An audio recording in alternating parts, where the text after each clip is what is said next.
Hello mga palangga, so for today's video nga mga palangga ay andito pa rin tayo sa bahay ng papa ng aking friendship langga, no. So ayan, naghahugas nga siya ng lusong langga, ano ba tawag niyan? Yung kahoy langga na pagbayuhan natin ng saging, kasi today langga mag tayo nilupak na saging. So hindi ko alam langga, no, kung alam niyo yung pagkain na yan. Basta makaka-relate nito langga ay talagang mga pobre lang taon mga langga, o diba? Pero masarap yan langga. So, inuhugasan na nga niya muna. At langga, yung manok, o, diba, sarap buhay. At pagpasensya na kayo langga, maingay dito ang dahing manok. So, yun na nga yung saging na binili namin langga. At medyo bata-bata pa para wag masyadong matigas. At meron na nga tayo nga sukal at margarine langga ang ilalagay natin. Ayan, si tita nilalagay na niya dun sa kaldero. At nilagyan na rin niya ng tubig langga, no? At isasalang na rin niya dun sa uling, o, diba? Maraming salamat tita. Ayan, napakabait. So ayan na nga langga, sinalang na nga natin yung yung saging. At antayin lang natin yan maluto at iwanan lang natin yan at silipin lang natin yan langga. 'Di ba? Kasi okay lang naman yan, oh. So ayan na nga, sinilip na nga natin at hilaw pa langga, kailangan pa siya lutuin ng gusto. At ayan na nga, finally naluto na nga at kinuha na, nilagay na dito sa labas. O 'di ba? Luto na yan langga. So, ayun na nga, binabalatan na nga natin kasi nga, pagkatapos ng balat, ibabayuhin natin. O, diba? Sinyas-sinyas pa si Inday dyan langga. So, buti nga hindi siya masyadong matanda langga, no? Kasi matigas pag binayo. Sabi ko nga sa kaibigan ko siya ang magbalat dahil ako magbayo. So, una natin gagawin langga, nilagyan ko muna ng panit nung saging, silbing panglinis dun sa ating kahoy langga, no? Lusong ang tawag sa amin yan. So, nalinis ko na nga gamit yung balat ng saging langga at nilagay na natin yung saging, o diba, bayo-bayo lang yan langga hanggang sa malata siya. So yun yung aking friendship langga, siya naman taga balat at sabi ko idurugin niya na langga para hindi masyadong matigas pag nilagay, baka kasi tumalon. So yun na yan pusa, o gusto na rin kumain, nagugutom na ata. So yun na nga langga, bayo-bayo lang tayo dyan.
So yan na nga langga, sabi ko sa kaibigan ko siya muna dahil nakakapagod langga magbayo.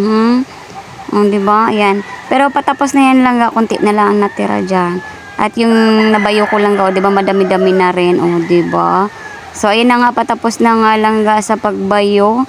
At ako naman langga ay ayan, nag-ano na tayo langga ng buko, no? Kasi ihalo natin dun sa ating nilupak langga. So diba, hindi na natin inayos ng pag langga, buak, ano ba tawag?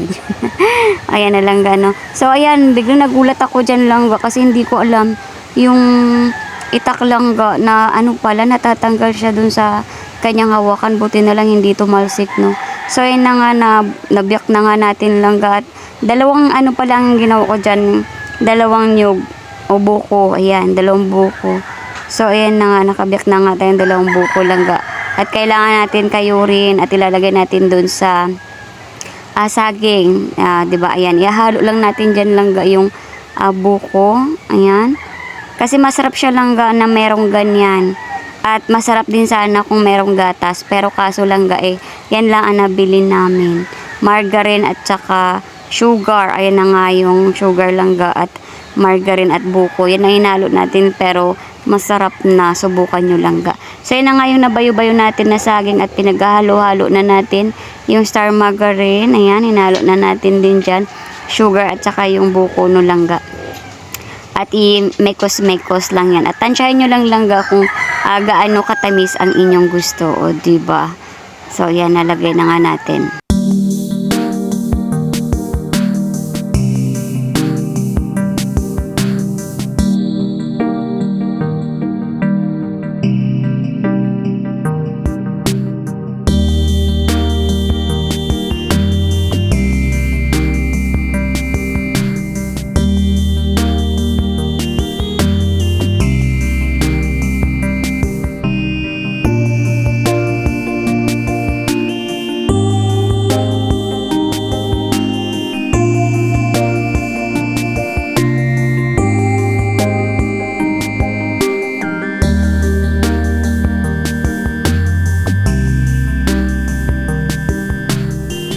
So, ayan langga, yung kanilang alaga, mukha na lasing na, o, diba, sa patulog.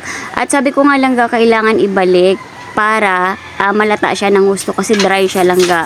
Mas masarap kasi langga pag medyo basa siya. Ayan, kita nyo langga, inulit namin siya, sinalang namin ulit. At tingnan nyo naman, o, diba, na-mix na siya ng gusto langga, o, diba, basa-basa na. At tinikman ko nga yan dyan langga dahil sabi ko, excited ako. Ayan, kinain ko nga langga. At ang sarap, try nyo rin langga. Simpleng pagkain pero masarap, mag-e-enjoy kayo langga. O diba, magkano lang yung gastos langga pero sarap na sarap ka na. Mga karelate nyan langga, mga pobre lang langga. See? Ayan, so ginanyan ko na nga siya langga para sabi ko para masarap tingnan o masarap lang tingnan. Kasi nilasahan ko na langga. O diba, maganda tingnan pag ginanyan, tapos ilalagay mo siya sa ref. So, yun ang aking video mga langga. Maraming salamat sa panonood. I love you all. Bye!